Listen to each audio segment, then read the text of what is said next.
আমি আলোচনাটা শুরু করছি একটা ঘটনা দিয়ে, এবং সেটা হাদিস থেকে। এই হাদিসটা সহিহ মুসলিমে আছে, আবার সুনানে আবু দাউদে আছে। চমৎকার, খুব ছোট্ট কিন্তু অনেক সমৃদ্ধ একটা বিষয়। এবং এই ঘটনাটা বর্ণিত হয়েছে সাইয়্যিদুনা সালমান আল ফারিসি রাদিয়াল্লাহু আনহু ওনার মাধ্যমে। ওনার ব্যাপারেই ঘটনা। অনেকেই বলে ওনার বয়স ছিল 250 বছর, 300 বছর, অনেকগুলো কথা আছে। অথচ হাফিজ ইবনে হাজার আসকালানি তারও আগে শামসুদ্দিন যাহাবী এই কথাগুলোর ব্যাপারে সন্দেহ পোষণ করেছেন। ওনারা বলেছেন সালমান আল ফারিসির বয়স সর্বোচ্চ হয়তো 80 হয়েছে, এর উপরে যাওয়ার কথা না। সে ভিন্ন কথা। সালমান আল ফারিসি রাদিয়াল্লাহু আনহু একদিন হেঁটে যাচ্ছেন মদিনায়। ওখানে হয়তো ইহুদি ছিল অথবা মুশরিক। একজন তাকে বলে উঠলো যে সালমান, লাকাদ আল্লামাকুম নাবিয়্যুকুম কুল্লা শাইইন হাত্তা আল খিরাআ। ক্বালা সালমান আজাল লাকাদ নাহানা আন নাস্তাকবিল আল কিবলা ইলা আখিরিল হাদিস। তো এই হাদিসটা অর্থ হচ্ছে সংক্ষেপ। তিনি বলছেন, একজন লোক জিজ্ঞেস করছে, সালমান, কাদ আল্লামাকুম নাবিয়্যুকুম কুল্লা শাইইন, তোমাদের নবী তোমাদেরকে সবকিছু শিখিয়ে দিচ্ছেন, হাত্তাল খিরাআ, এমনকি কিভাবে তোমরা ইস্তিনজা করতে হবে সেটা তোমাদেরকে শিখিয়ে দিচ্ছেন। টয়লেটে কিভাবে বসতে হবে, কোন দিক দিয়ে বসতে হবে, কি করতে হবে না করতে হবে, সবগুলো তোমাদেরকে শিখিয়ে দিচ্ছেন। সালমান তিনি বলছেন যে ইয়েস আজাল, ইয়েস, হ্যাঁ অবশ্যই। নবীজি আমাদেরকে বলেছেন নাহানা আন নাস্তাকবিল আল কিবলা, নবীজি আমাদেরকে বলেছেন আমরা কিবলামুখী হয়ে বসতে পারবো না, এই করতে পারবো না, সেই করতে পারবো না, এতগুলো হাজার ইস্তেমাল করতে হবে, এই সেই। এই একটি হাদিস আমরা হয়তো খুব সহজেই পড়ে নিলাম এবং খুব সহজে অনুবাদ করে নিলাম। এটা থেকে আমাদের তালিবুল ইলম যারা আছে আমাদের জীবনের পাথেও নিতে পারি। এবং সেই রকম 3টা পাথের কথা, 3টা লেসনের কথা আমি আপনাদের খিদমতে আরজ করে আজকের কথা শেষ করব। প্রথম যেই লেসন, প্রথম যেই শিক্ষা, প্রথম যেই ইবরা আমরা এই হাদিস থেকে পাই, সেটা হলো দুঃখজনকভাবে হলেও আজ আমরা সেই জিনিসটা বুঝতে ব্যর্থ, যেই জিনিসটা ওই সময়কার একজন ইহুদি কিংবা মুশরিক বুঝেছিল। ওই সময়ের ইহুদিটা জানতো, ওই সময়ের মুশরিকটা জানতো যে নবী করিম সাল্লাল্লাহু আলাইহি ওয়াসাল্লাম যে শিক্ষা নিয়ে এসেছেন সেই শিক্ষাটা বিশেষ কোনো বিষয়ের সাথে সংশ্লিষ্ট নয়, সেটা কুল্লা শাইইন। সেই শিক্ষাটা হচ্ছে জীবনের সব সমস্যার সমাধান। আল ইয়াউমা আকমালতু লাকুম দীনাকুম। পুরো জীবনের যতগুলো সমস্যা থাকতে পারে, যতগুলো জিজ্ঞাসা থাকতে পারে, সবগুলোর সমাধান কিন্তু রাসূল করিম সাল্লাল্লাহু আলাইহি ওয়াসাল্লাম ওয়াহিয়ে মাতলুর মাধ্যমে হোক অথবা ওয়াহিয়ে গায়র মাতলুর মাধ্যমে হোক, উনি আমাদেরকে সবকিছু শিখিয়ে দিয়েছেন। অথচ আজ আমরা ব্যর্থ, আমি ব্যর্থ, আপনি ব্যর্থ। আমরা মানুষকে এই শিক্ষাটুকু দিতে পারিনি। মানুষজন এটাকে মনে করে না। অনেক দিনদার মানুষ দিনকে কেবল নামাজের মধ্যেই সীমাবদ্ধ মনে করে, কেবল হজ, যাকাত, রোজা এগুলোর মধ্যেই সীমাবদ্ধ মনে করে। এটা আমাদের ব্যর্থতা। আমরা মানুষকে শিক্ষা দিতে পারলাম না যে দিনের সব বিষয়ই ইসলামের, দুনিয়ার সব বিষয়ই ইসলামের শিক্ষা রয়েছে। এবং এই ক্ষেত্রে আমি আপনাদেরকে দুটো এক্সাম্পল দিব। দুটো উদাহরণই একটা কিতাব সংশ্লিষ্ট, সেটা হচ্ছে হিদায়া সংশ্লিষ্ট দুটো এক্সাম্পল আমি আপনাদের সামনে পেশ করছি। শাইখুল ইসলাম মুফতি মুহাম্মদ তাকি উসমানী পাকিস্তানের সুপ্রিম কোর্টের শরিয়া অ্যাপিলেট ব্রাঞ্চের উনি কাদি ছিলেন, জাজ ছিলেন, বিচারক ছিলেন। একবার কাদিগণ সবাই বসেছেন কিছু বিষয়ের সমাধানের জন্য, কিছু কেসের প্রবলেমের সমাধান বের করার জন্য। এবার দেখা গেল যখনই মাজলিস হয়, যখনই বৈঠক হয়, কাদিদের, বিচারকদের, জাস্টিসদের, দেখা যায় সর্বশেষ সিদ্ধান্ত আসে মুফতি তাকি উসমানীর অভিমতের উপর। তিনি যেই মত দিয়েছেন সেই মতকেই সামনে রেখে চিফ জাস্টিস কাদিল কুদাত যিনি আছেন সুপ্রিম কোর্টের, তিনি ফয়সালা ওই মুফতি তাকি উসমানীর অভিমতের ভিত্তিতেই দিয়ে থাকেন। একবার চিফ জাস্টিস একটু আনন্দ করে, মজাক করে বললেন যে আপনি একজন মৌলানা, মাদ্রাসার চাটাইয়ে বসে লেখাপড়া করলেন, এবার দেখা যায় সুপ্রিম কোর্টে এসেও আপনার অভিমতটাকে আমাদের সবচাইতে শ্রেষ্ঠ অভিমত মনে হয়। কেন এইরকম অভিমত, আইনের এই আন্দাজ, এই ফাহাম আপনি কোথা থেকে পেলেন?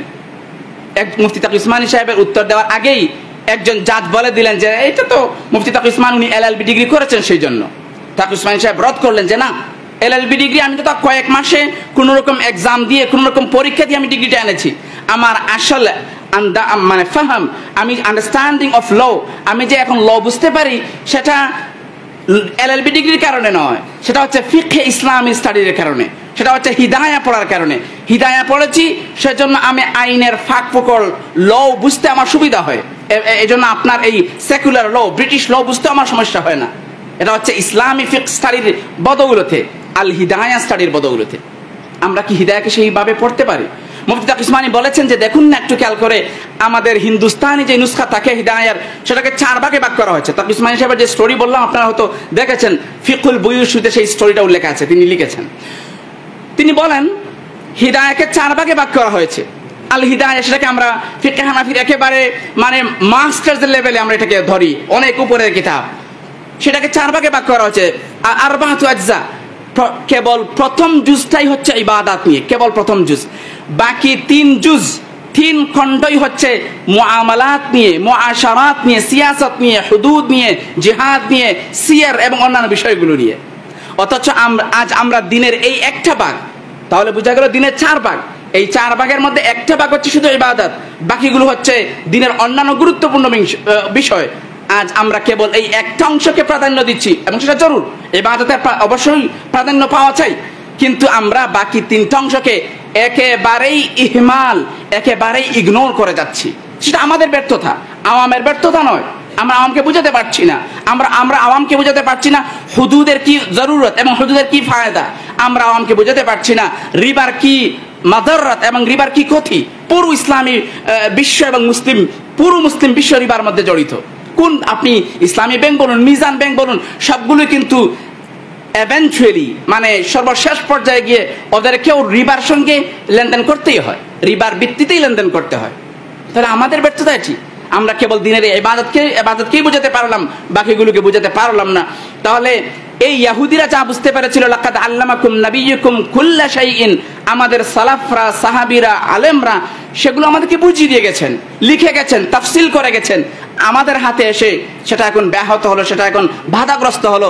সেই ক্ষেত্রে আমাদের এখন যারা তালিবুল ইলম আছি, আমাদের সেই দায়িত্বটা বুঝতে হবে যে আমরা দ্বীনের পূর্ণাঙ্গ দিন হাসিল করব, ইলম হাসিল করব, এবং মানুষকে সেটা আমরা বুঝিয়ে দেওয়ার চেষ্টা করব। এটা হলো একটা পয়েন্ট।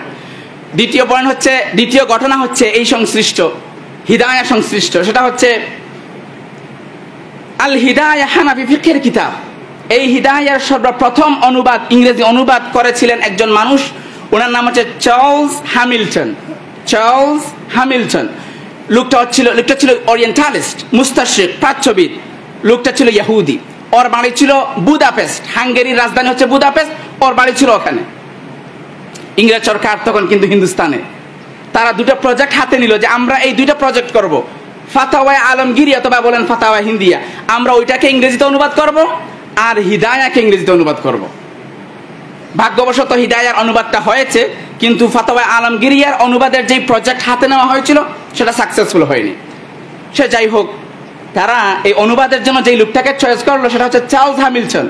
সে বলে দিল যে ভাই, আমি তো আরবি বুঝি, কিন্তু এইভাবে নয় যে হিদায়ার মতো একটা টেক্সট বুক, হিদায়ার মতো একটা মাতান, সেটাকে আমি আরবি থেকে সরাসরি ইংরেজিতে অনুবাদ করতে গেলে আমার সমস্যা হবে।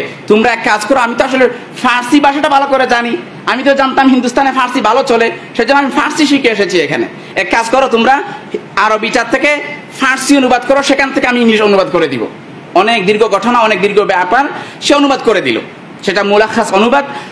এবং অনুবাদ করতে গিয়ে, সেটা আমার এখানে উদ্দেশ্য, অনুবাদ করতে গিয়ে চার্লস হ্যামিল্টন একটা কাজ করেছে চমৎকার, আমি সেজন্য তাকে ধন্যবাদ জানাই। মারা গেছে, লোকটা মারা গেছে ওই সময়, বই প্রকাশ হওয়ার কয়েক বছর পরে। চার্লস হ্যামিল্টন প্রত্যেকটা চ্যাপ্টার অনুবাদের সময়, কিতাবুত তাহারা, সালাহ, যাকাত, সাওম, হজ, বুয়ু, প্রত্যেকটা চ্যাপ্টারের শুরুতে 10-15 লাইন নিজের অভিমত, নিজের অভিজ্ঞতা, নিজের আন্ডারস্ট্যান্ডিং, নিজের মানে অপিনিয়ন, সেগুলো উল্লেখ করে দিয়েছে 10-15 লাইনে প্রত্যেকটা চ্যাপ্টারের শুরুতে। কিতাবুন নিকাহ জন চ্যাপ্টার আসলো, বিয়ের চ্যাপ্টার, বিয়ের অধ্যায়, সেখানে একটা মানে অনুমতি সে প্রকাশ করেছে, ইন্তিবাআত তার। সে বলছে পুরো হিদায়া কিতাবের মধ্যে এই একটা চ্যাপ্টার অন্যান্য চ্যাপ্টারগুলোর মধ্যে থেকেও এই একটা চ্যাপ্টার অনন্য চ্যাপ্টার, অনন্য অধ্যায়। কেন? সে বলছে যে ইউরোপের পলিটিশিয়ানস, যারা রাজনীতিবিদ, ইউরোপের যারা সংস্কারবাদী, তাদের জন্য এই চ্যাপ্টারটা অত্যন্ত গুরুত্বপূর্ণ। কেন গুরুত্বপূর্ণ? সে বলছে আজকাল মানে কত, 1890, আজকাল পুরো ইউরোপে এবং আমেরিকায় নারীরা মাঠে ময়দানে বের হয়ে যেই অধিকার আদায়ের জন্য আন্দোলন করে যাচ্ছে, ইসলামী আইনের বইয়ে, ফিকহ মানে ফিকহে হানাফি, ইসলামী আইনের বইয়ে হাজারো বছর আগে মহিলাদের সেই রাইটস, মহিলাদের সেই হুকুক, মহিলাদের সেই অধিকার আগে থেকেই দেওয়া হয়ে গেছে। বুঝতে পারছেন কথাটা? যে অধিকারের জন্য আজ 1890 ইংরেজিতে মহিলার আন্দোলন করে চলছে, ইসলামের ফিকহে, ইসলামের আইনে, ল অফ ইসলাম, সেখানে হাজারো বছর আগে সেই অধিকারগুলো দেওয়া হয়ে গেছে। এবং সেখানে সে হাইলাইট করছে, সে মানে উল্লেখ করছে, একটা বা দুইটা আমি বলি আপনাদেরকে। সে বলছে দেখো, ইউরোপে তখন পর্যন্ত কোনো মহিলার এই অধিকার ছিল না নিজের নামে কোনো কিছু কিনবে, নিজের নামে কোনো কিছু রাখবে। বিয়ের আগে তার নামে জায়গা জমি কিনতে পারবে না, কোনো কিছু কিনতে পারবে না, সেটা হবে তার বাপের নামে। বিয়ের পরে তার নামে কোনো জায়গা কিনতে পারবে না, সেটা হবে তার হাজব্যান্ডের নামে, তার স্বামীর নামে। অথচ ইসলামে বিয়ের সময় নারীকে শুধু বিয়ে দেওয়া হচ্ছে না, নারীকে সম্মানিত করা হচ্ছে, মাহার দেওয়া হচ্ছে, এবং সেই মহারের মালিক না বাবা না স্বামী, কেউ না, মহারের মালিক মহিলা নিজেই। আমরা তো এটাকে ছোটভাবে নিচ্ছি, আমরা একেবারে সাধারণভাবে নিচ্ছি। অথচ দেখেন এখানে এই ওরিয়েন্টালিস্ট এটাকে কিভাবে বড় করে দেখছে, সেটাকে হাইলাইট করছে। সে বলছে যে এই একটা শিক্ষা থেকেই আমরা বুঝতে পারি যে ইসলামের শিক্ষাটা কত আধুনিক, ইসলামের শিক্ষাটা কত মানে সময় উপযোগী, সব সময়ের জন্য উপযোগী একটা শিক্ষা হচ্ছে ইসলামী আইন এবং ইসলামিক ল। আমরা কি হিদায়াকে এই নজরে পড়ি? আমি আপনাদেরকে আরেকটা বিষয় এই ক্ষেত্রে বলছি। নারীবাদীরা বলে আজ যে ইসলামের মধ্যে পুরুষের প্রাধান্য সব জায়গায়, ইসলাম হচ্ছে একটা পুরুষতান্ত্রিক ধর্ম, এখানে নারীদের কোনো স্থান নাই। এখানে আছে নাকিসাত আকলিন ওয়া দ্বীনের কথা, এখানে আছে লা ইউফলিহু কওমুন ওয়াল্লাহু আমরহুম ইমরাআতান, এরকম হাদিস আছে। তো তারা বলছে ইসলাম হচ্ছে একটা পুরুষতান্ত্রিক ধর্ম, বলা হচ্ছে এই সে অনেকগুলো। অথচ আপনি হিদায়া যখন পড়ছেন, আপনি যখন হাদিস পড়ছেন, আপনি যখন দ্বীনের এই বিভিন্ন কিতাবগুলো পড়ছেন, আপনি কখনো ভেবে দেখেছেন ইসলাম নারীকে কি পরিমাণ গুরুত্ব দিয়েছে? এবং শুধু গুরুত্ব নয়, অনেক জায়গায় পুরুষের চাইতে নারীকে প্রাধান্য দিয়েছে। আপনি কি সেটা দেখেছেন? মরক্কোর আলেম, আপনি সেটা পড়তে পারেন, ডাউনলোড করে নেবেন আজকে গিয়েই। মরক্কোর আলেম তিনি লিখেছেন চমৎকার বই, লা যুকুরিয়াতা ফিল ফিকহ, লা যুকুরিয়াতা ফিল ফিকহ। ইসলামী আইনের মধ্যে কোনো ধরনের পুরুষতান্ত্রিকতা নাই। সেটা আপনি একটু পড়ে দেখুন, আপনি দেখবেন যে বিষয়গুলোকে আপনি দিন দিন পড়ে যাচ্ছেন হিদায়ায়, কুদুরিতে, নুরুল হিদায়, আপনি যে বিষয়গুলো পড়ে যাচ্ছেন মিশকাতে, মুসলিমে, তিরমিজিতে, সেগুলো থেকেই তিনি চমৎকারভাবে বুঝিয়েছেন যে ইসলাম আসলে কোনো পুরুষতান্ত্রিক ধর্ম নয়। ইসলামে পুরুষের নেতৃত্ব এবং দায়িত্ব দেওয়া হয়েছে, সেটা ভিন্ন, কিন্তু এখানে নারীকে জুলুম করা হয়নি। তাহলে আমরা দিনকে এইভাবেই পড়বো, লাকাদ আল্লামাকুম নাবিয়্যুকুম কুল্লা শাইইন, যে দ্বীনের পরিব্যাপ্ত শিক্ষাকে আমরা নিজে হাসিল করব এবং মানুষকে শিখাবো। আমাদের তালিবুল ইলমরা মাশাআল্লাহ আজ অনেক সংস্কারবাদী। আমি বলি সংস্কারের প্রয়োজন আছে, সবসময় সংস্কার ছিল, এখনো সংস্কার হওয়া চাই। আমি দেখেছি অনেক বড় আফসোসের সঙ্গে আপনাদেরকে বলছি, যারা ফারেগ হয়, মাদ্রাসা থেকে ফারেগ হয়, কওমি মাদ্রাসা থেকে ফারেগ হয়েছে, ছাত্র জমানা কাটিয়ে দিয়েছে উস্তাদের ব্যাপারে কমপ্লেইন করতেই করতে, সাক্ষ্য আর শিকায়তের মাধ্যমেই জীবন কাটিয়ে দিয়েছে। না পড়েছে, না শিখেছে, কিছুই নাই, শুধু কমপ্লেইন। সরব কায়া কেন, এই সরল আকাইদ নাসাফিয়া কেন, হিদায়া কেন, এগুলো আমরা বুঝি না। মুখতাসিরুল মাআনি কেন, এগুলো আমরা বুঝি না। এই সেই বলে আমি বলছি না মুখতাসিরুল মাআনি এখনই থাকতে হবে, সেটা না, সংস্কারের বিষয় ভিন্ন। আমি যেটা বিষয় বোঝাতে চাচ্ছি সেটা হচ্ছে, আপনি এই সংস্কারের নাম দিয়ে আপনি না লা ইলাহা উলা ওয়ালা ইলাহা উলা, আপনি না এগুলি শিখছেন না ওগুলি শিখছেন, কিছুই না। পরে ফারেক হয়ে আপনি বললেন কি এই কওমি মাদ্রাসাগুলো আমাদের যোগ্যতাকে ধ্বংস করে দিয়েছে।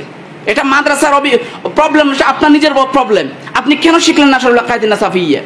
আপনি যদি সেই পুরনো জিনিসটাও শিখে নিতে পারতেন, আপনি এই সময় কাজে লাগাতে পারতেন।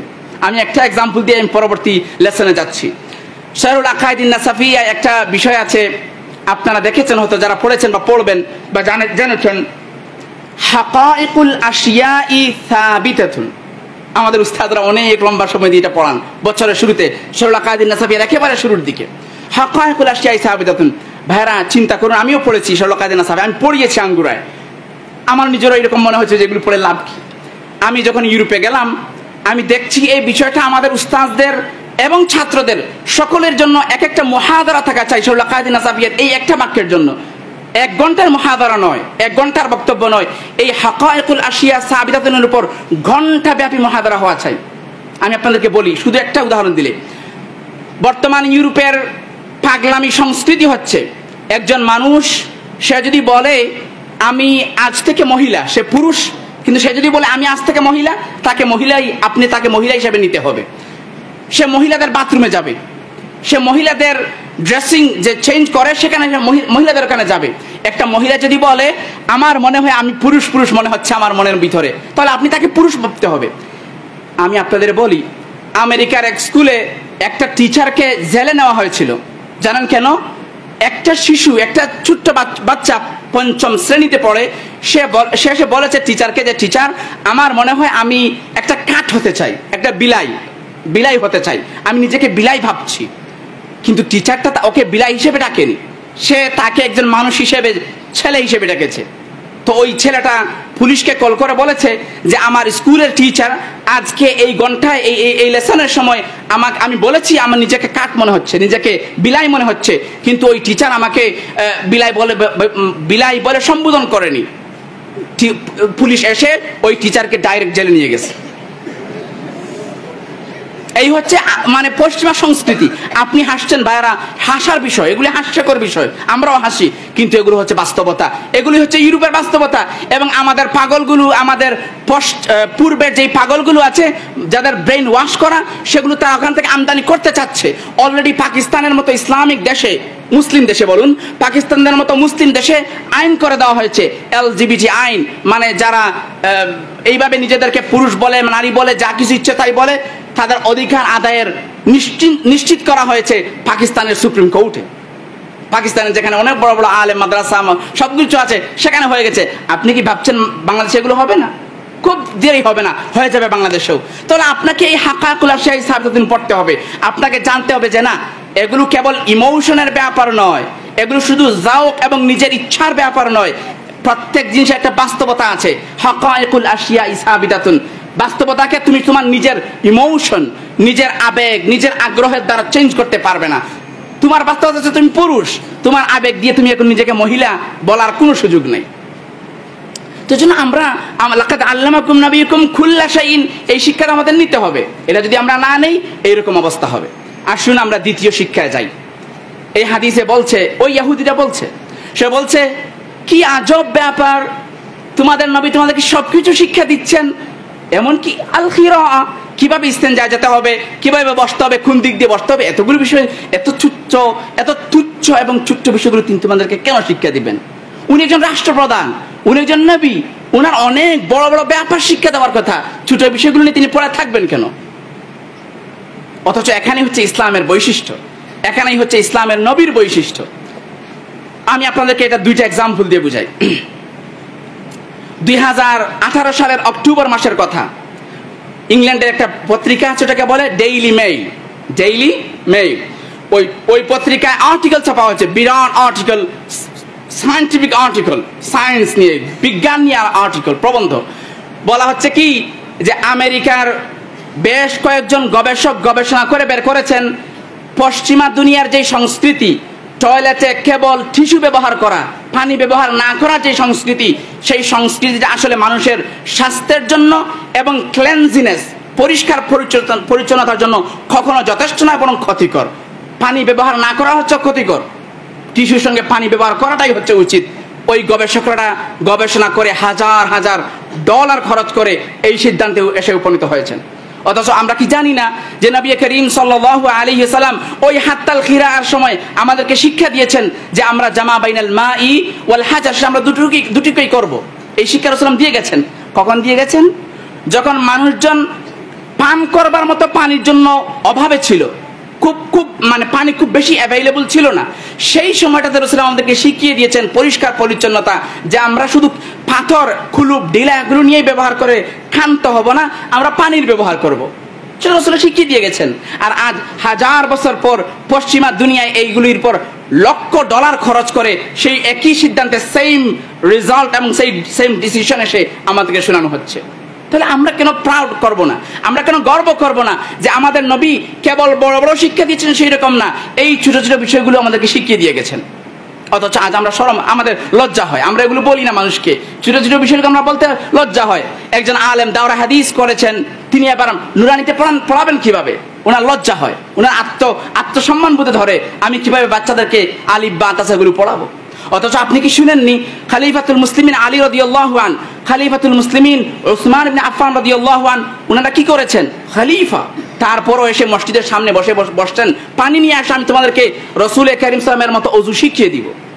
সাহাবারা করেছেন, খলিফারা এরকম করেছেন। খলিফা কত ব্যস্ত মানুষ, কিন্তু তারপরও তিনি মানুষকে উযু হাতে কলমে শিখিয়ে দিচ্ছেন। আজ আমরা সেটা পারি না। আমরা বলি যে বড় বড় শুধু হাদিসের কিতাব পড়াতে পারলেই আমি বড় আলেম, সেটাই। আমি আপনাদেরকে আরেকটা এক্সাম্পল দিয়ে বুঝাই যে এই ছোট ছোট বিষয়গুলোর গুরুত্ব কি পরিমাণ। পাকিস্তানের সরকার, ইমরান খান সরকার হয়েছে নতুন, তিনি সরকার প্রধান হয়েছেন। অনেক চিন্তা, ইলেকট্রিসিটি নিয়ে চিন্তা, এই কারেন্ট, আমরা যে বাংলাদেশে বলি কারেন্ট, ইলেকট্রিসিটি নিয়ে প্রবলেম, বিদ্যুৎ নিয়ে প্রবলেম, মানুষের অর্থনৈতিক প্রবলেম। মুফতি তাকি উসমানী সাহেব বললেন যে আমি আপনাকে একটা মশলা দিচ্ছি, সেটা টুইটারে তিনি লিখেছেন, তাকি উসমানী সাহেব নিজে লিখেছেন। আমি বর্তমান পাকিস্তান সরকার, তখনকার সময়ের পাকিস্তান সরকারকে অনুরোধ করব, আপনি ইসলামের একটা সুন্নাহকে জিন্দা করুন, আপনার এই ইলেকট্রিসিটি প্রবলেম অনেকটাই সলভ হয়ে যাবে, প্রবলেমটা অনেকটাই দূর হয়ে যাবে। কি সেই সুন্নাহ? লা সামারা বাদাল ইশা, ইশার পরে গল্প গুজবের কোনো সুযোগ নাই। অথচ আজকালকার শপিং মলগুলো, বড় বড় মার্কেটগুলো মাগরিবের পর থেকেই জমে উঠে। মুফতি তাকি উসমানী বলছেন, আমরা যদি মানুষকে বুঝাতে পারি যত আগে ঘুমাবে তত ভালো, যত আগে সকালে উঠবে তত ভালো, স্বাস্থ্যের জন্য ভালো, ইমানের জন্য ভালো, মানে মানসিক সুস্থতার জন্য ভালো, এবং অর্থের জন্যও ভালো।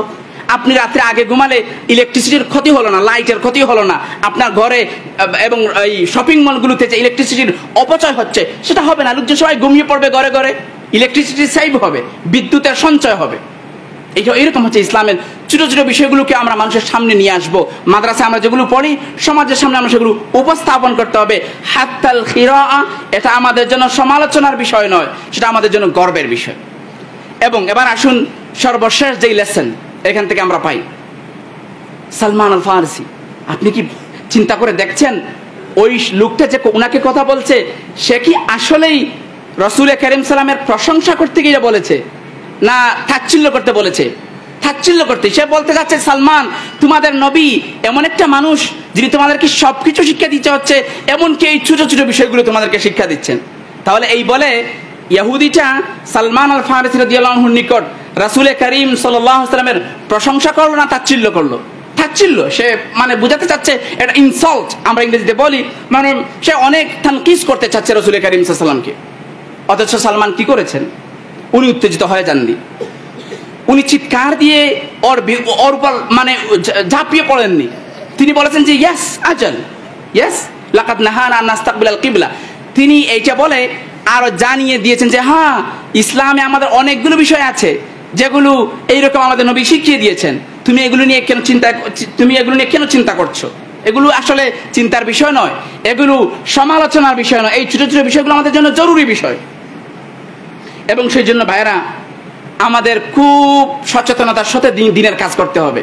কেবল দুই একজন আমার বিরুদ্ধে দুই একটা মানে অপবাদ দিয়ে দিল, অথবা ইসলামের নবীর বিরুদ্ধে, ইসলামের বিভিন্ন শিক্ষার বিরুদ্ধে, হ্যাঁ কখনো কখনো সেগুলোর প্রতিবাদ হওয়া চাই, সেগুলোর জন্য আন্দোলন হওয়া চাই, সেটা একটা ভিন্ন বিষয়।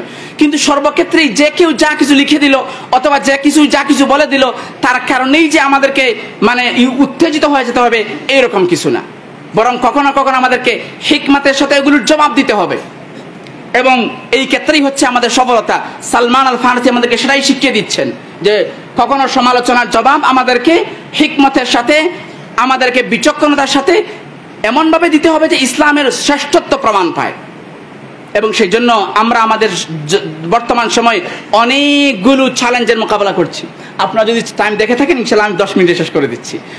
তো অনেকগুলো সমাধান প্রবলেম আছে আমাদের কাছে। এখানে তো অনেক মিশ্র মানে মাজমা, সেই জন্য আমি বড় বড় কথাগুলো বলছি না, দুই একটা ছোট ছোট ব্যাপার আপনাদেরকে শোনাচ্ছি। অনেক এখানে তো মাশাআল্লাহ হিফজুল কোরআন মাদ্রাসা এবং চমৎকার তেলাওয়াত আমি অনেক সময় শুনি বিভিন্ন অনলাইনের মাধ্যমে, এবং আজকে এখানে শুনলাম যে ভাই তেলাওয়াত করেছেন, মানে মুগ্ধ করে তেলাওয়াত। আল্লাহ সুবহানাহু ওয়া তাআলা এই মাদ্রাসার তালিবুল ইলমদেরকে কোরআনের খাদেম হিসেবে কবুল করুন। কোরআনে কারিমে আপনারা পড়েছেন সূরা ইউনূসের মধ্যে আল্লাহ সুবহানাহু ওয়া তাআলা বলছেন, এবং সেই আয়াতটা আপনারা মনে রাখুন, বারবার পড়ুন সেই আয়াতটা, চিন্তার ফিকিরের সাথে সেই আয়াত থেকে বারবার তেলাওয়াত করুন। আল্লাহ সুবহানাহু ওয়া তাআলা বলছেন, ওয়া ইযা তুতলা আলাইহিম আয়াতুনা বাইয়িনাতিন ক্বালা আল্লাযীনা লা ইয়ারজুনা লিকাআনা। কোরআনের তেলাওয়াত হচ্ছে, যারা আখিরাতের উপর বিশ্বাস রাখে না তারা তখনই আপনাকে দুইটা প্রস্তাব দিবে। রাসূল কারীম সাল্লাল্লাহু আলাইহি সাল্লামের যুগে সেই প্রস্তাব দিয়েছিল, আপনি ভাববেন না সেটা শুধু ওই সময়কার কুফফারদের ভাবনা, নো, সেটা এখনকার কাফেরদের ভাবনা। আপনি কাফের কেন বলবেন? এখনকার মুসলমানদের ভাবনা। সবাই এই প্রস্তাব দিতে যাচ্ছে আপনাকে। আপনি যখন ফারেক হবেন, ফরিদাবাদ থেকে যখন বের হয়ে যাবেন, আপনি যখন মাওলানা হবেন, মসজিদের ইমাম হবেন, আপনাকেও লোকজন সেই দুই প্রস্তাব দিবে। একটা প্রস্তাব হচ্ছে কি, ইতি বিকুরআনিন গায়রি হাযা। ইমাম সাহেব এই আয়াতগুলো আর বলিয়েন না, এই বিষয়গুলো আর বলিয়েন না। ইতি বিকুরআনিন গায়রি হাযা, নতুন একটা কোরআন নিয়ে আসেন। আও বাদদিলহু, অথবা এই কোরআনকে চেঞ্জ করুন। এখানে আমাদের একটু এডিশন, অমিশন, এখানে একটু বাড়িয়ে দিন, কমিয়ে দিন, এগুলো চেঞ্জ করুন, তাহলেই আমরা চলবে, তাহলেই আমরা আপনাদের সঙ্গে আছি। তাহলে এই যে দুই প্রস্তাব, ইতি বিকুরআনিন গায়রি হাযা, নতুন একটা কোরআন নিয়ে আসুন, অথবা বাদদিলহু, কোরআনের মধ্যে পরিবর্তন করুন, সেটা ওই সময় যেরকম ছিল এখনকার সময়ও আছে। ওরা অনেক চেষ্টা করেছে, তোহা হুসাইনকে দিয়ে, নজিব মাহফুজকে দিয়ে, আহমদ আমিনকে দিয়ে, আরো অনেককে দিয়ে চেষ্টা করেছিল, ব্যর্থ হয়েছে।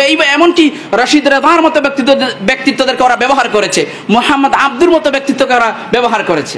কি ব্যবহার? যে মানুষজনকে কেবল মানে নিজের মাহাল্লি ল্যাঙ্গুয়েজ, মকামি ভাষা, মানুষ আরবি স্ট্যান্ডার্ড ল্যাঙ্গুয়েজ যেটা আছে আল আরবিয়াতুল ফুসহা, সেটা থেকে দূরে নিয়ে এসে মানুষকে ইজিপশিয়ান আরবি, আল্লাহ জাল মিসরিয়া, আল্লাহ জাল সুরিয়া, এরকম বিভিন্ন লাহজার পিছনে ফেলে দিন, যাতে মানুষজন স্ট্যান্ডার্ড আরবি থেকে সরে আসে। এবং যখন মানুষজন স্ট্যান্ডার্ড আরবি থেকে সরে আসবে, তখনই তারা আরবি, কোরআনের আরবি বুঝতে পারবে না। 2022 সালের কথা আমি বলছি, এই গত বছরের কথা। লন্ডনের ওয়েস্টমিনস্টার ইউনিভার্সিটি একটা কনফারেন্স ছিল, 2 দিন ব্যাপী, British association of teachers of Arabic international conference. 23টা দেশ থেকে আরবি গবেষকগণ এসেছিলেন। এর মধ্যে থেকে একজন গবেষক আমাকে বলছিলেন, ওনার নাম আছে আহমদ আল গিন্দি। আহমদ আল গিন্দি, মিশরে ওনার বাড়ি, ইংল্যান্ডের Leeds university, the university of Leeds, ওখানকার আরবি লেকচারার উনি। উনি আমাকে বলছেন যে ভাই, আপনি যে এখানে আসছেন লেকচার দিচ্ছেন, এবং এখানে যে এতগুলো শত শত লেকচারার এসেছে, ওরা সবাই এই, তিনি বলছেন আমাকে দেখে, ওদেরকে দেখিয়ে বলছেন, ব্রেকের মধ্যে, বিরতির সময়, নাস্তার বিরতি ছিল, তখন তিনি বলছেন যে ওই লোকগুলো এখানে এসেছে ব্রেইন ওয়াশ হয়ে। ওরা যে এখানে আরবি কনফারেন্সে এসেছে, আল আরবিয়াতুল ফুসহার জন্য ওরা আসেনি, ওরা এসেছে ইংলিশ মার্কে আরবি শেখানোর জন্য, ইংলিশ মার্কে আরবিকে প্রমোশন দেওয়ার জন্য। সেটাই চলছে, মানুষকে কোরআনের আরবিক থেকে সরিয়ে নেওয়ার জন্য। তোরা কিন্তু ব্যর্থ হয়েছে আলহামদুলিল্লাহ। মাদারিসে দিনিয়ার কারণে, উলামায়ে হক্কানির কারণে আরবে আজমে সব জায়গায় ব্যর্থ হয়েছে। এখনো লোকজন ফুসহা আরবি পড়ে, জানে, কোরআনের সঙ্গে সম্পর্ক আছে, এরা ব্যর্থ। তাহলে দ্বিতীয় পথ বেছে নিল যে এবার চেষ্টা করুন, কোরআন থেকে তো সরাসরি সরাতে পারলাম না, কোরআনের ব্যাখ্যা থেকে সরিয়ে ফেলুন। এবার বলুন ইতি বিকুরআন গায়রি হাযা ওয়া বাদদিলহু, কিভাবে হবে? হাদিস থেকে ওদেরকে সরিয়ে ফেলুন, হাদিস থেকে আস্থা উঠিয়ে দিন। যখন হাদিস থাকবে না, কোরআনের ব্যাখ্যা আমি একরকম করব, তুমি একরকম করবে, সবাই যার যার মতো ব্যাখ্যা করে দিবে। যতদিন হাদিস আছে, কোরআনের ব্যাখ্যা নিজের মতো করা যাবে না। হাদিস এখানে এসে দাঁড়াবে, বলবে যে না, এই অর্থে, এই আয়াতের এই ব্যাখ্যা, এই আয়াতের এই তাফসীর। সেজন্য বর্তমান সময় আপনিও তো মনে মনে ভাবছেন আমি মুনকিরিনে হাদিসের কথা বলছি। না ভাই, ওটা তো আপনাদের জানাই আছে। আমি বলছি আপনাদেরকে নারীবাদের কথা, নিসাউইয়া। আমি আপনাদেরকে বলছি আধুনিকতাবাদের কথা, মডার্নিজম, হাদাসের কথা। আমি আপনাদেরকে বলছি ইস্তিশরাক এবং ওরিয়েন্টালিজমের কথা। কিভাবে করছে আমি আপনাদেরকে একটা উদাহরণ দিলে বুঝবেন। আফ্রিকান একজন মহিলা, ওনার নাম হচ্ছে আমিনা ওয়াদুদ, খ্রিস্টান, পরে মুসলমান হয়েছে। উনি পিএইচডি করেছেন আমেরিকা ইউনিভার্সিটিতে, উনি ওখানকার জন্ম হয়েছে 1990-এর দিকে, 92-এ উনি একটা বই লিখেছেন। সেটা এখনো ইউরোপের ইউনিভার্সিটি যেখানে ইসলামিক স্টাডিজ হয়, সেগুলোর একটা রেফারেন্স বুক। বুকটার নাম হচ্ছে কোরআন অ্যান্ড ওমেন। কি নাম ভাই? কোরআন অ্যান্ড ওমেন, মানে আল কোরআন ওয়াল মারআ, কোরআন এবং মহিলা, এই বিষয়ে একটা বই লিখেছে। তখনকার ওই সময় মহিলাটা লিখেছে, আমি কোরআনের ব্যাখ্যা দিব মহিলার দৃষ্টিকোণ থেকে, এবং এই ব্যাখ্যায় আমি কোনো হাদিসের রেফারেন্স টানবো না, না বুখারী থেকে, না মুসলিম থেকে, কোনো কিতাব থেকে নয়। এবং সে নিজেকে বলছে আমি একজন ফেমিনিস্ট, আমি একজন নারীবাদ। সে অনেকগুলো ব্যাখ্যা দিয়েছে, আমি সেখানে যাচ্ছি না, অনেক দীর্ঘ ব্যাপার। মজার ব্যাপার হলো কি, এই ইতি বিকুরআনিন গায়রি হাযা ওয়া বাদদিলহুর মিসতাক 2021 সালে এসে এই মহিলা এখন নিজেকে পরিচয়, যেই মহিলা আগে পরিচয় দিয়েছিল ফেমিনিস্ট হিসাবে, নিসাউইয়া, নারীবাদী হিসাবে, সে আজ নিজেকে পরিচয় দিচ্ছে নন বাইনারি। সে নিজেকে পরিচয় নন বাইনারি। নন বাইনারি মানে আমি না পুরুষ না মহিলা। তো যে মহিলাটা নিজেকে এত নারীবাদী ভাবলো, নারীবাদ এবং কোরআন নিয়ে কিতাব লিখে ফেললো, সেই মহিলাটা 2021 সালে এসে ও জীবিত আছে। ওর বয়স হচ্ছে 70-এর উপরে, 70-এর উপরে জীবিত আছে। এই মানে ভ্রান্ত পথভ্রষ্ট মানুষগুলো ইন্দোনেশিয়া এসে জায়গা পায় এখনো। যতগুলো এইরকম ফাসেদ বাতিল আকীদার মানুষগুলো ইন্দোনেশিয়া, এইরকম কতগুলো দেশ আছে, ওরা জায়গা পায়। ওখানে সে একটা মসজিদ করেছে, মসজিদের ইমাম সে নিজে, আমিনা ওয়াদুদ, এবং সে নিজেকে ভাবছে সে নন বাইনারি, না পুরুষ না মহিলা। তো কোরআন থেকে যখন আমরা নিজেদের মতো করে ইলম হাসিল করতে যাব, হাদিসকে উপেক্ষা করে, তখন এইরকম হবে। একদিন আমি ফেমিনিস্ট, আর একদিন আমি নন বাইনারি, আর একদিন এই আর একদিন সেই। তো এই ক্ষেত্রে আমাদের আকাবিরে দেওবন্দ যেই তাসাল্লুব, আমি বলবো না তাআসসুব, যেই তাসাল্লুব এবং তামাসসুকের সাথে দিনের ব্যাপারে কাজ করে যাচ্ছেন, সেটা বিরল। আপনি হয়তো ওদেরকে ব্যাকওয়ার্ডস বলবেন, আপনি ওদেরকে মানে পশ্চাৎমুখী বলবেন, কিন্তু আমি আপনাদেরকে আশ্বস্ত করতে চাই, নিজের ছোট এবং স্বল্প পরিসরের যে অভিজ্ঞতা আছে দুনিয়ার বিভিন্ন দেশে গিয়ে, আরবে এবং আজমে, ইউরোপে এবং পূর্বে, আমি আপনাদেরকে বলতে পারি যে সহি মানায় দিনের যে খেদমত হচ্ছে এবং খুব মানে তামাসসুকের সাথে দিনের যে খেদমত হচ্ছে, সেটা আকাবিরে দেওবন্দের বাইরে গিয়ে আপনি খুব কম পাবেন। আমি বলছি না যে পাবেন না, কিন্তু খুব কম পাবেন। আমি সেটা নিজের অভিজ্ঞতা থেকে বলছি। আমি গেলাম উজবেকিস্তানে, আপনি জানেন উজবেকিস্তান সোভিয়েত ইউনিয়নের আন্ডারে ছিল, ওরা অনেক মানে নির্যাতনের ভিতর দিয়ে চলে গেছে। কিন্তু এখন ওখানে যারা দ্বীনের কাজ করে যাচ্ছেন, আমি আপনাদেরকে দুজন মানুষের নাম বলি। একজন হচ্ছে মোহাম্মদ রহমতুল্লাহ, উনি জীবিত আছেন। আর একজন হচ্ছেন শেখ মোহাম্মদ সাদেক মোহাম্মদ ইউসুফ, উনি মারা গেছেন 2015 সালে। আমি ওখানে গিয়ে তথ্য পেলাম, উনারা দুজনই ছিলেন আকাবিরে দেওবন্দের সরাসরি সোহবত প্রাপ্ত অথবা ইনডাইরেক্ট সোহবত প্রাপ্ত। রহমাতুল্লাহ নদভী আসলে দারুল উলুম করাচির ফারের মুফতি তাকি উসমানী সাহেবের শাগরেদ। এই জন্য আপনি উজবেকিস্তানের যত জায়গায় যাবেন, মুফতি তাকি উসমানী দরসে তিরমিজির উজবেক অনুবাদ পাবেন, ইনআমুল বারির উজবেক অনুবাদ পাবেন। হিন্দুস্তানি উলামার অনেক আলেমদের, শেখ জুলফিকার আলী নকশবন্দি, ওই যে তাসাউফের, উনার অনেকগুলো বইয়ের উজবেক অনুবাদ আছে। আপনি কি ভাবছেন? আপনি হয়তো শুনছেন কতগুলো এই ন্যারো মাইন্ডেড, খুব মানে ন্যারো মাইন্ডেড, যাদের ফিকিরগুলো খুব দায়িক এবং খুব সংকীর্ণ মানা, ওদের কথাগুলো আপনি শুনে বলছেন যে হয়তো এই সালাফিরাই হচ্ছে মূল। সালাফিরা আসলে উম্মতের জন্য অনেক, যারা আমিন বলতে জুড়ে বলতে চায় সমস্যা নাই, যারা হাত নামাজে তুলতে চায় সমস্যা নেই, এটা তো হাদিসে আছে, সমস্যা কি? কিন্তু যারা নিজেদেরকে বলে আমরা মাযহাব অনুসরণ করব না, আমরা মাযহাব অনুসরণ না করে হাদিস মানবো, ওরা হচ্ছে উম্মার জন্য বড় ক্ষতিকর। আমি গত কয়েকদিন আগে বর্তমান সময়ের একজন বিশেষ আকীদার বিশেষজ্ঞ এবং হাদিসের বিশেষজ্ঞ শেখ ডক্টর হামজা আল বাকরি, সারা দুনিয়া উনার পরিচিতি আছে এবং খিদমাত আছে। আমি তাকে জিজ্ঞেস করলাম হযরতকে, যে হযরত আমি হাদিসের খিদমত করি, হাদিস পড়াই, তো হাদিসের পড়াতে গিয়ে, তিরমিজি শরীফ পড়াতে গিয়ে কোন বিষয়গুলোকে আমি সামনে রাখবো? তিনি আমাকে বলেছেন খুব চমৎকার, সেটা আপনাদের শোনাতে চাই। তিনি বলেছেন আজকাল আমাদের মধ্যে দুইটা প্রান্তিকতা আছে। এগুলো বলে এক ধরনের শিক্ষক আছেন যারা তিরমিজি পড়াতে গিয়ে কেবল সালাফিদের মোকাবেলা করবার জন্য হানাফিদের দলিল দস্তাবেজ নিয়েই পুরো দর্শ কাটিয়ে দেন, সেটা একটা প্রান্তিকতা। আর একটা প্রান্তিকতা হচ্ছে কি, ওনারা দর্শে তিরমিজি দর্শ দিতে গিয়ে ওনারা বলেন যে না, ওই সালাফি হানাফি ওগুলোর ইখতিলাফ বাদ দিয়ে আমি অন্য বিষয়গুলোর উপর প্রাধান্য দিব। শেখ হামজা আল বাকরি বলছেন উভয়টাই খারাপ, উভয়টাই মন্দ, বরং আমাদের মানহাজ হতে হবে উভয়টাকে শামিল রেখে। আমরা যেই সকল বিষয় সালাফিদের সঙ্গে ইখতিলাফ আছে, সেই সকল বিষয় হানাফিদের পজিশন কেন সঠিক, সেটা আমরা খুব ভালো করে ছাত্রদেরকে বোঝাতে চেষ্টা করব। সেটার গুরুত্ব দেওয়া উচিত। আল-সালাফিয়া আল্লা মাযহাবিয়া আখতারু বিদআতিন, আল্লা মাযহাবিয়া কান্তরাতুল্লাহ দীনিয়া। সেজন্য আমরা এটাকে গুরুত্ব দিতে হবে লামাযহাবিদের বিরুদ্ধে। আবার যেই জায়গায় আপনি এখন হাদিস পড়াচ্ছেন আসাদাকাত হাফিজাত নাসিয়াত, ফাতিমা বিনতে কায়সার কথা, সেখানে কিন্তু আপনি ইস্তিশরাকের জবাব দিতে হবে। আপনি হাদিস পড়াচ্ছেন নাকিসাতু আকলিন ওয়া দীনিন, সেখানে সালাফিয়ার ব্যাপার নয়, সেখানে ইস্তিশরাকের ব্যাপার, সেগুলোর জবাব আপনি আপনার তালিবুল ইলমদেরকে দিতে হবে। আমার কথা এখানেই শেষ করতে যাচ্ছি। পরবর্তী আমি আরো 2 মিনিট বা 3 মিনিট কথা বলছি, আমার নিজের কথা নয়, সময়ের কথা রক্ষা রাখতে গিয়ে আমি আমার একজন উস্তাজ, উনার কাছে আমি খুব বেশি সময় পড়িনি, কিন্তু উনার থেকে হাদিসের ইজাজত আছে আমার এবং ইস্তেফাদা করি সবসময়। শাহ মোহাম্মদ আওয়ামা হাফিজাহুল্লাহ, উনার একটা ওসিয়ত আমার ওপর আছে যে আমি যেখানে তালিবুল ইলমদের উদ্দেশ্যে কথা বলি, আমি যেন তার 6টা ওসিয়ত, আমি যেন এই 6টা ওসিয়তকে তালিবুল ইলমদের সামনে পৌঁছে দিই। কখনো কখনো মনে হয়, কখনো কখনো ভুলে পড়ে যায়। তো আজকে এখানে মনে হয়েছে আমি আপনাদের সামনে এই 6টা ওসিয়তের কথা বলেই কথা শেষ করছি। শায়খে খুব সংক্ষেপে শায়খ বলছেন, প্রথম ওসিয়ত হচ্ছে আল আমাল বিল ইলম, আমরা যা শিখবো তার উপর আমল, সঠিক দ্বীনের যা কিছু শিখবো আমরা সেটার উপর আমল করব।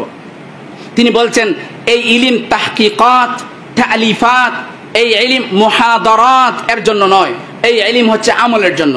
এই জন্য আমাদের প্রথম ওসিয়ত হযরতের পক্ষ থেকে আল ইলম, আল আমাল বিল ইলম। দ্বিতীয় ওসিয়ত হযরত বলছেন আত তাসাব্বুতু ফিন নাকল, আমরা যা বলবো এবং আমরা যা লিখবো সব কিছু তাহকিক করে লিখবো।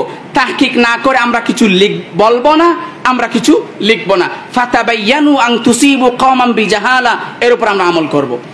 তৃতীয় অ্যাডভাইস, তৃতীয় ওসিয়ত শায়খের হচ্ছে মুওয়াসালা ফি তালাবিল ইলম, আমরা কখনো নিজেকে এইরকম ভাববো না আমি দাওরা হাদিস শেষ করে ফেলছি, মিশকাত শেষ করে ফেলছি, আমি তো আলেম হয়ে গেছি। না ভাই, সবসময় আমাদের ইলম হাসিলের এই ধারাটাকে আমরা অব্যাহত রাখবো। আমাদের ইলমকে সবসময় আপডেট এবং রিফ্রেশ করতেই থাকবো, পড়ার মাধ্যমে, মুহাদারা শোনার মাধ্যমে, উস্তাদদের সোহবত এবং ইত্তিবা'র মাধ্যমে। চতুর্থ অ্যাডভাইস শায়খের পক্ষ থেকে ওয়া আল্লা নাজআলাল ইলমা মাতিয়াতান লিদ-দুনিয়া, আমরা ইলমকে দুনিয়া অর্জনের একটা বাহন হিসেবে গ্রহণ করব না। বড়দের কাছে যাওয়ার, দুনিয়ার প্রভাবশালী এবং প্রতাপশালীদের কাছে যাওয়ার জন্য আমাদের ইলমকে বিক্রি করব না। ওয়ায়াবিউর রাজুলু দীনাহু বিআরাদিম মিনাদ দুনিয়া, এর মিস্তাক আমরা হব না, বরং আমরা ইলমের কারামত ওয়া আন নাহফাযা লিল ইলমি কারামাতাহু, আমরা ইলমের কারামত এবং সম্মান, মর্যাদা, আত্মমর্যাদা নিয়ে বেঁচে থাকব।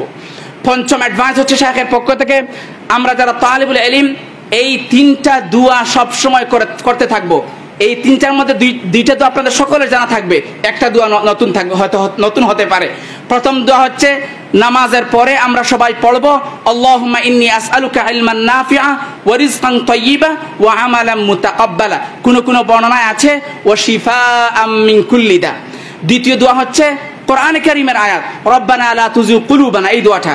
এবং তৃতীয় দোয়া হচ্ছে সাইয়্যিদুনা আব্দুল্লাহ ইবনে উমর রাদিয়াল্লাহু আনহুমা সাজদায় গিয়ে দোয়া পড়তেন, সেজদা তিনি দোয়া পড়তেন, আমরাও এরকম নফল নামাজে এরকম পড়তে পারি। আল্লাহুম্মা লাকা সাজাদা সাওয়াদি, আল্লাহুম্মা লাকা সাজাদা সাওয়াদি ওয়া বিকা আমানা ফুআদি, আল্লাহুম্মা রযুকনি ইলমান ইয়ানফাউনি ওয়া আমালান ইয়ারফাউনি। আমি আবার পড়ছি দোয়াটা, আল্লাহুম্মা লাকা সাজাদা সাওয়াদি, সাওয়াদ মানে আমার বডি, লাকা সাজাদা সাওয়াদি ওয়া বিকা আমানা ফুআদি, আল্লাহুম্মা রযুকনি ইলমান ইয়ানফাউনি ওয়া আমালান ইয়ারফাউনি। আপনারা অর্থ বুঝতে পারছেন তো। এই দোয়াটা আমরা সাজদায় অথবা বিভিন্ন সময় যখন সুযোগ হয় আমরা এই দোয়াটা পড়তে চেষ্টা করব। এবং সর্বশেষ ওসিয়ত শায়খের পক্ষ থেকে শায়খ বলছে, আমি অনেক বৃদ্ধ হয়ে গেছি, আমার জন্য, আসাতিজা কেরামের জন্য, মাশায়েখের জন্য, নিজের বাপ দাদাদের জন্য, যারা আপনাদের এই তালিবে ইলম হওয়ার পিছনে যাদের অবদান আছে তাদের সকলের জন্য সবসময় দোয়াতে তাদেরকে স্মরণ রাখা। আমি বিক্ষিপ্ত কথাগুলো আপনাদের খিদমত আজ করলাম, ভুল হয় থাকলে আমাদের আসাতিজা কেরাম এখানে আছেন, হযরতরা ক্ষমা করবেন। এবং আমি আশা রাখবো আপনারা কথাগুলো মনের কান দিয়ে শুনেছেন, জীবনের পরিবর্তনের ক্ষেত্রে এই কথাগুলোকে আপনাদের মানে কনসিডারেশন এবং এতিবারে নেবেন। আল্লাহ সুবহানাহু ওয়া তাআলা এই দ্বীনি মার্কাজকে, আমরা এই মার্কাজ নিয়ে, এই জামিয়া ফরিদাবাদ নিয়ে অনেক আশাবাদী। হযরত আমাদের আলমনগরী হযরত মাওলানা ফখরুজ্জামান হাফিজাহুল্লাহর তত্ত্বাবধানে এবং আমাদের উস্তাদ হযরত মাওলানা খায়রুল ইসলাম শায়খুল হাদিস আল্লামা মুফতি খায়রুল ইসলাম হাফিজাহুল্লাহ, ওনাদের তত্ত্বাবধানে এই জামিয়া অনেক এগিয়ে যাবে। এখানে অনেক তরুণ মাশাআল্লাহ আমাদের পরিচিত উস্তাদরা আছেন, ওনাদের নিয়ে আমাদের অনেক আশাবাদী। আশা করি ওনাদের তত্ত্বাবধানে এবং ইশরাফে এই জামিয়ার তালিবুল ইলম এবং ফারিগিন যারা হবে তারা দ্বীনের বিরাট এবং বিশাল খেদমত করে যাবে। আল্লাহ সুবহানাহু ওয়া তাআলা আমাদের সবাইকে তৌফিক দান করুন। ওয়া আখিরু দাওয়ানা আনিল হামদুলিল্লাহি রাব্বিল আলামিন।